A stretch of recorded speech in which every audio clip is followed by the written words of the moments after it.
Bienvenidos a un nuevo vídeo de Jardín Verde. En el vídeo de hoy vemos la planta del geranio, una planta conocidísima y muy popular.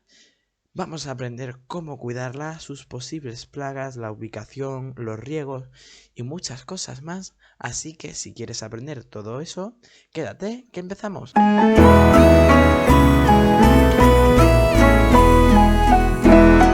El geranio, como se le conoce a esta planta, aunque su nombre técnico es Pelargonium, tiene muchas especies, pero las más conocidas son el Pelargonium zonal, la gitanilla y una especie aromática que tiene olor a limón. Esa es menos común. Geranio, como veis, es una planta verde que tiene una espectacular floración. Así que empezando a hablar de sus cuidados, vamos con la ubicación. ¿Dónde podemos ubicar nuestro geranio? El geranio es una planta que necesita muchísima luz, le encanta el sol. Yo os diría que mínimo unas 6 horas de sol debe recibir diarias. Es muy importante que para que vuestro geranio, ya sea en maceta o esté plantado en vuestro jardín, tenga flores, debe recibir mucha luz. Es una planta que le encanta la luz. Hablando de la ubicación, vamos a pasar al riego. Si es una planta en la que le encanta la luz, significa que va a estar muchas horas expuesta al sol, lo que quiere decir que el sustrato se va a secar fácilmente. Así que tenemos que tener cuidado con los riegos, es decir, hay que estar muy pendiente. El sustrato no se puede encharcar nunca, porque si encharcamos el sustrato nos cargamos la planta. El geranio lleva muy mal los encharcamientos. O sea, por favor, nunca encharquéis vuestro geranio. Truquillo para que no se os encharque nunca cuando lo reguéis, pues o poner piedras o arcilla en la base de la maceta, o si ya está vuestro geranio plantado, lo que podéis hacer es en el típico platillo donde solemos tener nuestras macetas, poner piedrecillas o grava debajo. Así cuando reguemos el agua se filtrará y el exceso de agua se quedará entre las piedras y nunca tocará nuestra maceta. De todas formas, si hay mucha cantidad de agua y el agua está en contacto con la base de nuestra maceta, debemos retirar el agua. Nunca podremos tener agua en nuestros platos. O sea, prohibidísimo, porque se nos va a encharcar la base de la maceta, se van a podrir las raíces y vamos a cargarnos el geranio directamente. Así que mucho cuidado con los encharcamientos.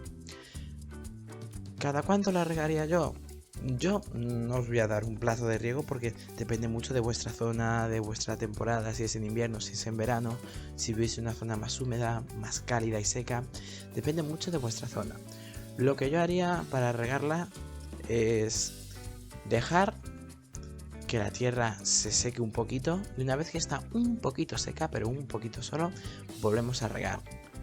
Y por supuesto sin encharcar. Tenemos que estar muy pendientes de que la tierra no se nos seque por completo, pero sí es verdad que dejar un poquito seca la tierra, solo un poquito entre riego y riego, le va a venir bien al geranio y así nos curamos en salud y evitamos ese encharcamiento que se va a cargar a nuestra planta.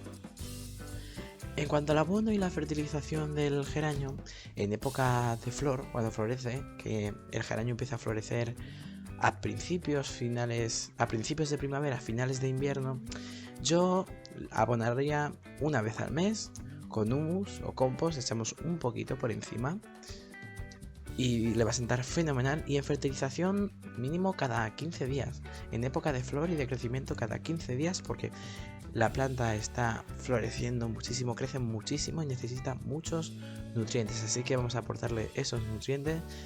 Yo usaría un fertilizante a base de guano o uno para plantas en flor, es decir, un fertilizante rico en potasio.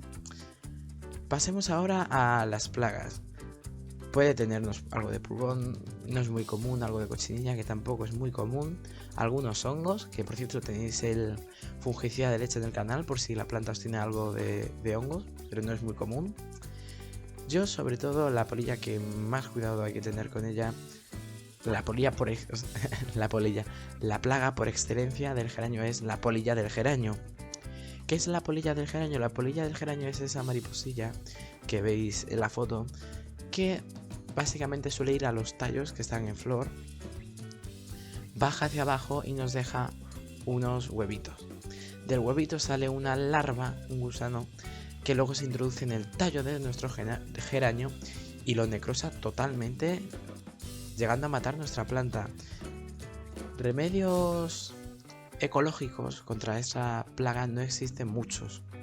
Es una plaga muy difícil de combatir, pero sí es verdad que siguiendo los tips que te digo ahora, no deberías de tener problema con ella, pero eso sí hay que tener mucho cuidado. ¿Qué te recomiendo para evitar la polilla del geranio? Primero, hacer un control en la planta, es decir, estar revisándola continuamente, sobre todo a principios de primavera, que puede ser cuando más ataca esta plaga. Mirar por debajo de las hojas, mirar entre los tallos, y a nada que veamos huevitos o una oruga, la retiramos, o sea, retirarlo. Súper importante. Y en nada que veamos también los tallos necrosados, es decir, ese puntito negro que veis ahí en la imagen, cortar el tallo del geranio, porque si no se os va a comer el geranio entero. En nada que veáis el puntito negro, empezar a cortar siempre por debajo del agujero. Empezáis a cortar, y si veis que hay negro en el tallo, seguir cortando más abajo, así hasta que se quede completamente verde. Si hay negro, seguir cortando, porque eso significa que el gusano sigue por ahí y sigue haciendo daño a nuestra planta. También os recomiendo un control en el riego. Como os he dicho antes, a esta planta le va a venir un poquito bien dejar un poquillo seco el sustrato entre riego y riego. Un poquillo, ¿por qué? Porque así va a ser más vasta lo que es la hoja y el tallo, y a la polilla le va a gustar menos ir a plantar el huevito en nuestra maceta. Otro tip para evitar la polilla del geranio es que la polilla, como os he dicho, suele dejar los huevos en los tallos de las flores. En nada que damos una flor que ya está un poco marchita, la retirarla. Además, así vais a promover floración nueva y os vais a evitar el problema este de la polilla. Ya por último vamos a hablar un poquillo sobre la poda del geranio. El geranio hay que podarlo para que así los brotes que eche sean nuevos y rejuvenecer a la planta. Se suele podar a finales de invierno, yo es la época que recomiendo, pero no os preocupéis porque cuando llegue la época de poda del geranio haremos un vídeo en específico de cómo podar un geranio. Bueno, y nada más que decir, así a grandes rasgos estos son todos los cuidados del geranio. Es una planta muy fácil de cuidar, que adorna mucho, que con 4 tips básicos nos va a dar unos resultados increíbles y una floración espectacular. Por cierto, no le he pedido ninguno de los vídeos, pero si te has quedado aquí hasta el final, te agradecería un like y que te suscribieras para que el canal empiece a crecer y así me demuestras tu apoyo. Sin nada más que decir, como ya sabéis y como siempre os digo, a disfrutar de nuestras plantas. Nos vemos en el próximo vídeo. Adiós.